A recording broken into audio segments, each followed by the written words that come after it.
मैं इस इंडिया नाम के संगठन को बिल्कुल एक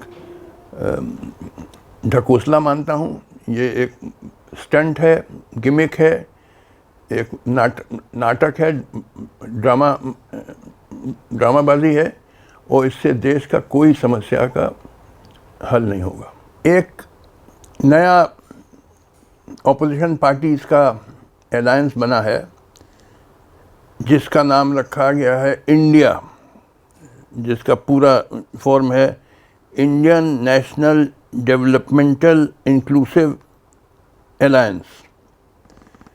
इसकी पहली मीटिंग तो हुई थी पटना में, दूसरी बेंगलोर में, अब तीसरी अभी हुई है मुंबई में।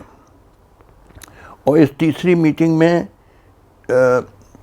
28 ऑपोजिशन पार्टीज आए थे और उन्होंने एक कोऑर्डिनेशन कमेटी बनाई है और 3 सब कमिटीज़, और ये तय किया कि जहाँ तक हो सके हम लोग एक साथ लड़ेंगे बीजेपी के ख़िलाफ़, यानी कि कॉमन एक सिंगल कैंडिडेट पुटअप करेंगे बीजेपी के ख़िलाफ़। अब ये अनाउंस तो कर दिया, मगर मेरी अपनी समझ है कि ये लोग जितना भी ऑपोजिशन वाले कोशिश करें, मगर फिर भी बीजेपी फिर से जीतेगी पार्लियामेंट्री इलेक्शन जो 2024 में आ रहा है और फिर से सत्ता में आएगी। और मैं इसका वजह बताना चाहता हूँ।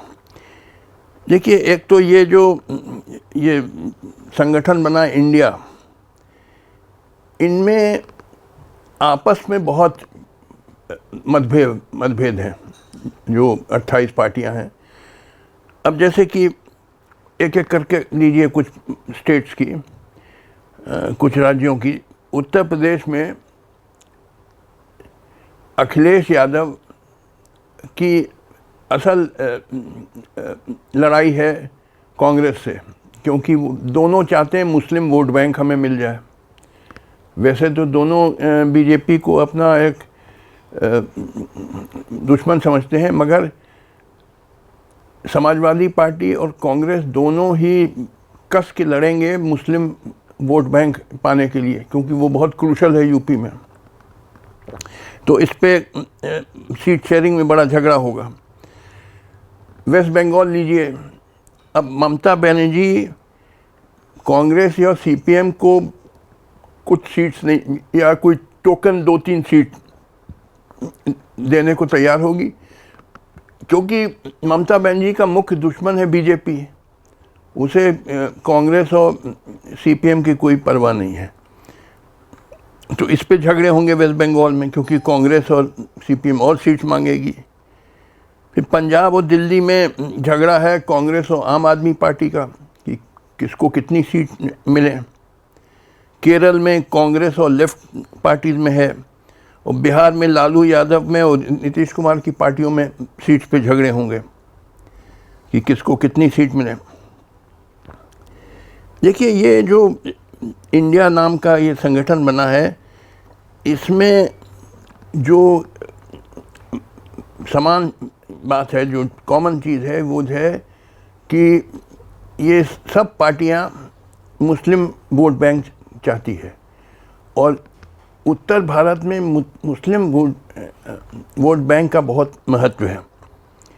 तो ये जो बीजेपी का विरोध है वो असली में इसलिए है कि ताकि हमको मुस्लिम वोट मिले, और जो क्योंकि मुसलमान बीजेपी को अपना मुख्य दुश्मन मानता है, और वो मुस्लिम्स चाहेंगे कि ये इंडिया नाम का संगठन और आगे बढ़े और कामयाबी हासिल करे, ताकि बीजेपी को सत्ता से हटाया जाए। तो जो पार्टियां नहीं आएंगी ये इंडिया के मीटिंग्स में, तो मुस्लिम उन पे शक करने लगेंगे। इसीलिए जैसे कि ममता बनर्जी आई थी इस मुंबई की मीटिंग में, उन्हें आने की कोई आवश्यकता नहीं थी, क्योंकि उनको किसी की मदद नहीं चाहिए। उनका मुख्य दुश्मन है बीजेपी, तो उनको कांग्रेस और सीपीएम वगैरह से कोई मदद नहीं चाहिए। मगर वो ना आती तो मुस्लिम शक करने लगते कि आप इतना अच्छी चीज़ हो रही है, ये जो बना है संगठन बीजेपी का सामना करने के लिए, उसमें आप नहीं शिरकत कर रही हैं, इसलिए वो गई। मगर उनको कोई आवश्यकता नहीं थी जाने की। ये जो पार्टियां हैं जो इंडिया नाम के संगठन में सम्मिलित हुई हैं, इनमें कुछ चीज़ कॉमन नहीं है। कोई इनमें एकता किसी बात की नहीं है, एक्सेप्ट कि बीजेपी से दुश्मनी। जैसे कि जब जनता पार्टी बनी थी, आपको याद होगा, इमरजेंसी के बाद 1977 में, उनके जो पार्टियां जनता पार्टी में ज्वाइन करी, उनमें भी कुछ कॉमन नहीं था, एक्सेप्ट कि इंदिरा गांधी से उनका झगड़ा था। ये जो बना है संगठन इंडिया नाम का, इसके जो सदस्य हैं, इनको कुछ नहीं समझ कि कैसे जो भारत की विशाल समस्याएं हैं, जैसे भीषण गुर्बत और भीषण बेरोज़गारी और बाल कुपोषण जो हर दूसरे बच्चे को है, और स्वास्थ्य चिकित्सा का अभाव, अच्छी शिक्षा का अभाव इत्यादि। तो ये अगर मानिए जीत भी जाए चुनाव, ये इंडिया का संगठन, ये इन समस्याओं का तो हल कर नहीं पाएगी जो असल समस्या हैं देश की। ये लोग अगर जीत भी जाएं 2024 के पार्लियामेंट का चुनाव, पहला तो इनका काम होगा कस के आपस में झगड़ा करना कि कौन ल्यूक्रेटिव पोर्टफोलियो में पाएगा, यानी जिस मिनिस्ट्री में ज़्यादा पैसा है। जैसे फाइनेंस मिनिस्ट्री पे झगड़ा होगा कि सब चाहेंगे हमको दो फाइनेंस मिनिस्ट्री, या इंडस्ट्री मिनिस्ट्री, या कॉमर्स की मिनिस्ट्री। ये शुरू से ही झगड़ा शुरू हो जाएंगे, क्योंकि यहाँ तो सब कोई इनमें कोई देश प्रेम तो है नहीं, इन विरोधी दलों में भी बस सत्ता और पैसा, इसी का चक्कर है। तो इसी पे झगड़े होंगे, फिर और मुद्दों पे झगड़े होते चलेंगे। और जैसे जनता पार्टी बनी 77 में और 2 साल में ख़त्म हो गई, क्योंकि आपस ही में उसके जो संगठन के सदस्य से आपस में सब झगड़ा करने लगे। वही इन इंडिया नाम के जो अलायंस है, इनके सदस्यों में होगा। और ये देखिए, एक चीज़ समझ लेनी चाहिए कि हर राजनीतिक कार्य और राजनीतिक प्रणाली का एक और एक ही टेस्ट है, वो है ये कि क्या इससे आम आदमी का जीवन स्तर बढ़ता है, क्या आम आदमी को बेहतर ज़िंदगी मिलती है कि नहीं। तो अब आप इस दृष्टिकोण से देखिए, तो चाहे बीजेपी पावर में हो, चाहे ऑपोजिशन वाले पावर में आए, आम आदमी के जीवन में क्या फ़र्क पड़ेगा? कुछ फ़र्क नहीं पड़ेगा। वैसे ही भीषण गुर्बत और बेरोज़गारी और महंगाई और बाल कुपोषण, स्वास्थ्य चिकित्सा का अभाव वगैरह चलता चलेगा।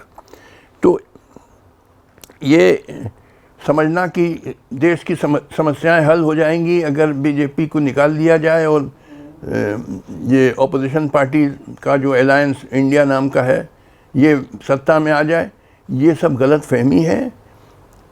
उससे कुछ